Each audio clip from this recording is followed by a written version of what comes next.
But what does it mean to preach the boundless riches of Christ, especially in light of this week? Before I get into what it is, I want to name what it's not. There's a huge mistake the white church in North America has historically made when it comes to issues of racial justice. Preaching the boundless riches of Christ doesn't mean pretending that everything is okay when everything is not okay.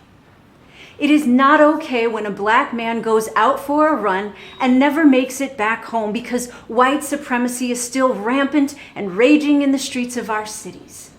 It is not okay to move through an entire Sunday service and not name and lament the idol of white domination and power, the evil that produces and reproduces death disproportionately on the black community in our country. Making plain the good news and the boundless riches of Christ entails, on a Sunday like this one, engaging in lament and solidarity with our brothers and sisters in the African American community. There is a rich message preached when we don't just walk or jog 2.23 miles, but we also refuse to let our friends and family's racist comments go unaddressed.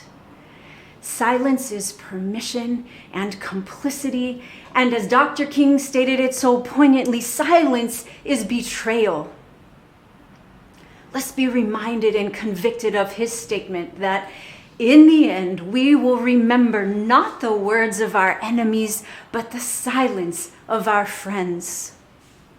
The good news of Jesus on a day like today means that the church won't stand in willful ignorance and silence, but will be motivated by the Jesus whose life we emulate towards action and justice and seeking the shalom of all of humanity. We will cry with you and run 2.23 miles with you and make phone calls to Georgia and Indianapolis with you, and we'll check our biases and we'll get our people so you don't have to do all the work, and we will repent and we will call others to repent, because there is a king and a kingdom that has come and is coming that proclaims freedom for the captives and sight for the blind and liberation for the oppressed.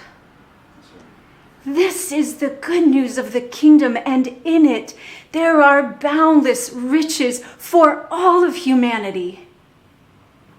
So let's do it, friends.